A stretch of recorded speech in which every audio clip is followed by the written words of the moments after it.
क्या आपने कभी सुना है कि कोई माँ मरने के बाद भी अपने बच्चों को ढूंढती है?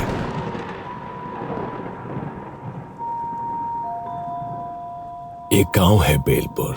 दिन में बिल्कुल आम, पर रात होते ही यहाँ की हवा भी सांस लेना भूल जाती है। लोग कहते हैं कि रात में उन्हें पीपल के नीचे एक औरत बैठी दिखाई देती है, गोद में बच्चा, पर होठों पर एक ही सवाल, मेरा बच्चा कहाँ है? बेलपुर एक छोटा सा गांव। इसी गांव के आखिरी छोर पर था रघुवीर का घर। बाहर से देखने पर साधारण, पर अंदर एक औरत रोज जिंदा दफन होती थी। उसका नाम था अंजलि। अंजलि की शादी को 8 साल हो चुके थे। शादी के पहले हफ्ते से ही उसे समझ आ गया था कि ये घर उसे बहू नहीं, एक गुलाम समझता है। तेरे बाप ने क्या दिया था? 2 बर्तन और एक पुरानी अलमारी। अंजलि चुप रहती है। शायद कल सब ठीक हो जाएगा। लेकिन हर कल पहले से बदतर हो गया। शादी में जितना खर्च किया उतना तो आज तक वसूल भी नहीं हुआ है। साल बीतते गए, घर में कोई किलकारी नहीं गूंजी। पहले फुसफुसाहटें थी, फिर ताने बने, और फिर ये ताने अंजलि की पहचान बन गए। सुबह का वक्त था। अंजलि चूल्हे पर रोटी सेक रही थी। उसके हाथ कांप रहे थे। सास ने पड़ोसन से बात करते हुए जानबूझकर ऊंची आवाज में कहा, आजकल की लड़कियां न जाने क्या खाकर आती है मायके से। शादी के इतने साल हो गए, एक औलाद नहीं दे सकी। अंजलि ने पीछे मुड़कर कुछ कहना चाहा, लेकिन शब्द गले में अटक गए। रघुवीर हंसते हुए बोला, अरे माँ छोड़ो ना, किस्मत ही फूटी है इसकी। मेरे दोस्त के घर देखो, शादी के 2 सालों में 2 बच्चे।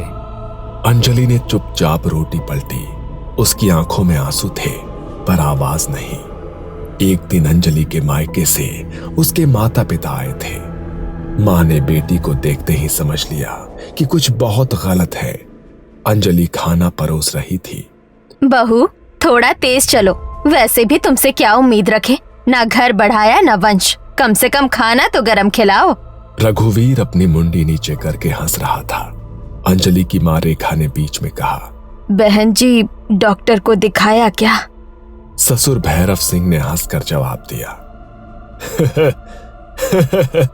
दिखाया था। डॉक्टर ने साफ कहा कि दिक्कत जो है लड़कियों में है। ये झूठ था।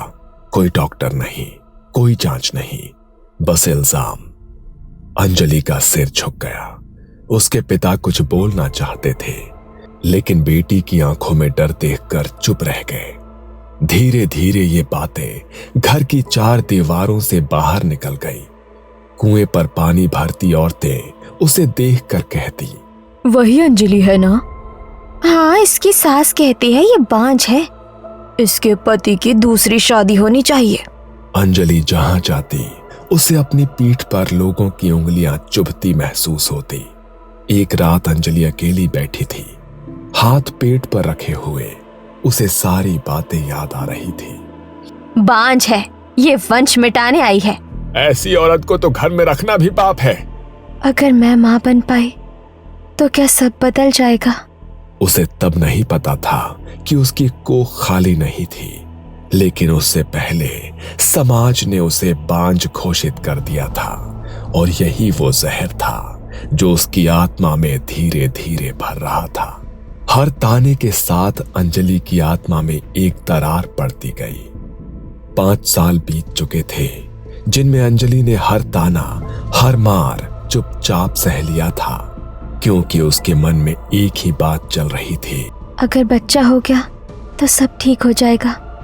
रात को जब रघुवीर शराब पीकर आता, औरत है तू, पर अगर बच्चा नहीं दे सकी तो किसी काम की नहीं। वो उसे पीटता, कभी दीवार से पटकता, कभी बाल खींचता। अंजलि रोती नहीं थी, बस मन में यही दोहराती, बस एक बार गर्भधारण हो जाए, फिर शायद सब बदल जाए। लेकिन रघुवीर की शराब, उसकी मार और अंजलि का टूटता शरीर, इन सब के बीच गर्भ ठहरना आसान नहीं था। शादी के 5 साल बाद एक सुबह अंजलि को उल्टी हुई। उसने डरते डरते अपने पेट पर हाथ रखा। डॉक्टर ने कहा, बधाई हो, आप मां बनने वाली हैं। उस दिन अंजलि देर तक आईने के सामने बैठी रही। पहली बार उसके चेहरे पर सच्ची मुस्कान थी। मेरे अंदर कोई है। उसने भगवान को धन्यवाद दिया। सोचा कि अब शायद सब बदल जाएगा, लेकिन घर में वो अकेली ही खुश थी। जब उसने घर में खबर दी, अच्छा है, एक बार बच्चा पैदा हो जाए फिर इसे मायके भेज देंगे। हमें तो बस वारिस चाहिए, इसका बोझ हम क्यों उठाए। बच्चा हमारा होगा, तू तो बस जरिया है। अंजलि का दिल उसी पल टूट गया। गर्भवती होने के बावजूद उसकी जिंदगी में कुछ नहीं बदला। सुबह से रात तक झाड़ू, पोछा, बर्तन, चूल्हा और भारी पेट के साथ पानी के घड़े उठाना। गर्व है, कोई बीमारी नहीं। खाने में अक्सर बासी रोटी, कभी कभी बस पानी। कई रातें बिना कुछ खाए गुजारी। शरीर सूखता जा रहा था, हड्डियां दिखने लगी थी, लेकिन उसके पेट के अंदर एक जान बढ़ रही थी। अंजलि का शरीर मरने की ओर बढ़ रहा था और उसका बच्चा जन्म की ओर। रात को उसे अजीब सपने आने लगे। कभी वो खून से लथपथ होती, कभी कोई उसकी कोख से बच्चा खींच रहा होता। मेरा बच्चा मतलब। एक दिन सुबह सुबह अंजलि डॉक्टर के पास से लौटी थी। डॉक्टर ने साफ कहा, कमजोरी बहुत ज्यादा है, खाना ठीक से नहीं खाओगे तो बच्चा और तुम दोनों खतरे में रहोगे। अंजलि ने बस सिर हिलाया था। वो जानती थी कि घर में उसकी सेहत किसी के लिए मायने नहीं रखती। ये क्या है? हम क्या जानवर हैं जो ठंडा खाना खाएंगे? पूरे घर में उसकी चीख गूंज गई। अंजलि घबरा गई। माँ जी, डॉक्टर के यहाँ से आई थी, थक गई थी, अभी गर्म कर देती हूँ। ससुर ने बिना कुछ कहे थाली को जोर से धकेल दिया। थाली उलट गई, दाल फैल गई, रोटी जमीन पर गिर गई। नाक कटवाने आई है, बांझ थी, अब गर्भ में भी अकल नहीं आई है। और तभी रघुवीर उठा। उसकी आंखें लाल थी, मुंह से शराब की बदबू। जानबूझकर करती है ये सब, हमसे बदला ले रही है। पहला थप्पड़ पड़ा, अंजलि लड़खड़ा गई। दूसरा थप्पड़, फिर लात। कोई बचाने नहीं आया। अंजलि चिल्लाई, माँ जी, बाबूजी, मुझे बचाओ। लेकिन शांताबाई और ससुर चुपचाप बैठे देखते रहे।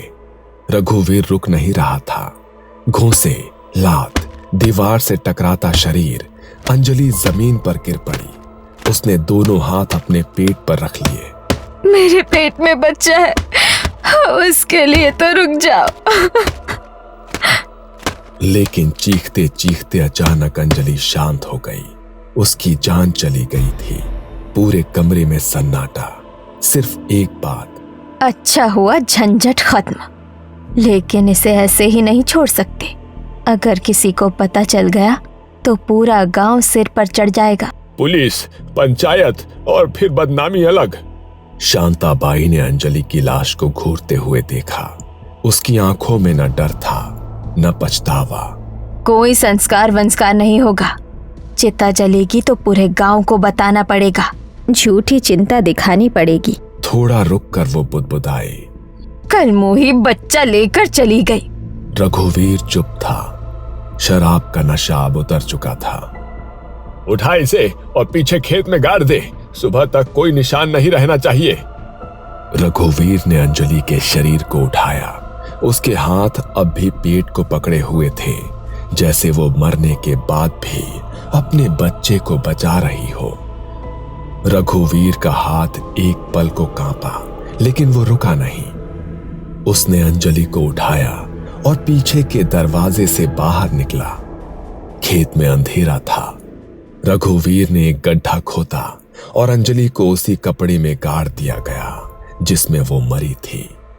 न कोई मंत्र, न कोई अग्नि, न कोई अंतिम शब्द। ऊपर खेत, नीचे एक मां और उसके गर्भ में अधूरी जिंदगी। रघुवीर वापस आया, हाथ धोए। तीनों ने चुपचाप खाना खाया।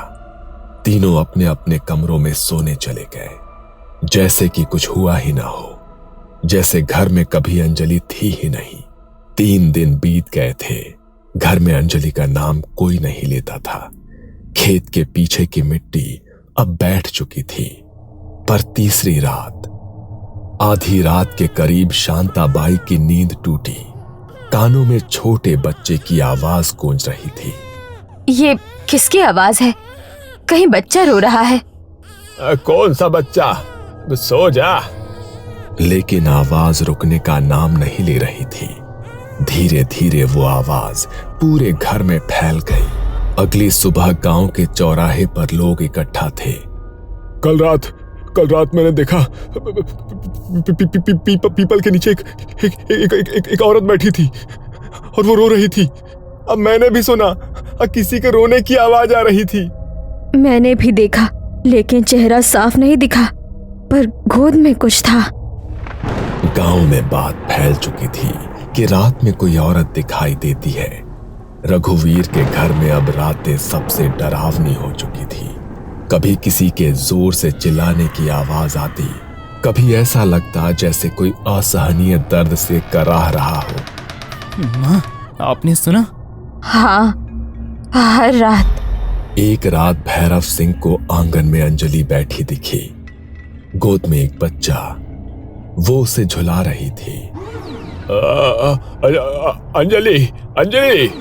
पलक झपकते ही वहां कोई नहीं था। हर रात उन तीनों के लिए एक सजा बन गई थी। डर के मारे तीनों एक ही कमरे में सो रहे थे। एक रात सभी सो रहे थे, दरवाजा बंद था। अचानक कमरे में ठंडी हवा आने लगी और खिड़की हवा से खड़खड़ाने लगी। तीनों का दम घुटने लगा। माफ कर दे अंजलि, गलती हो गई। अंधेरे में अंजलि की आत्मा खड़ी थी। उसके बाल हवा में लहराने लगे। गोद में बच्चा। मेरा बच्चा कहाँ है? तीनों का दम घुटने लगा। वो चीख भी नहीं पाए। सुबह तीनों की लाशें मिली। उनका अंतिम संस्कार करने वाला कोई नहीं बचा। गांव में भी अब अंजलि का डर फैल चुका था। रात में कोई बाहर नहीं निकलता। बच्चों को अकेला नहीं छोड़ा जाता। ये कोई साधारण आत्मा नहीं है। गांव वालों ने तांत्रिक हरिदास बाबा को बुलाया। बाबा ने घर और खेत का निरीक्षण किया। ये आत्मा अंजलि की है। गांव सन्न हो गया। बाबा ने मिट्टी सूंघी। यही दफनाई गई थी वो। गांव वालों ने अंजलि के माता पिता को बुलाया। रेखा बेटी की खबर सुनते ही जमीन पर बैठ गई। मेरी बच्ची।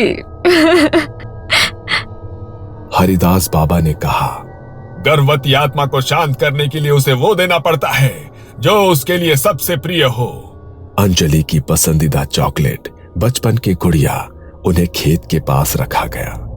माँ और बच्चे दोनों को अग्नि दो। मिट्टी खोदी गई। अंजलि का शरीर निकाला गया। अंतिम संस्कार किया गया। आज भी जब आधी रात के बाद कोई खेतों के पास से गुजरता है तो हवा अचानक ठंडी हो जाती है। कहते हैं कि मिट्टी के उस सन्नाटे में एक साया उभरता है। गोद में बच्चा, आंखों में अधूरी ममता और होठों पर एक ही सवाल, मेरा बच्चा कहाँ है?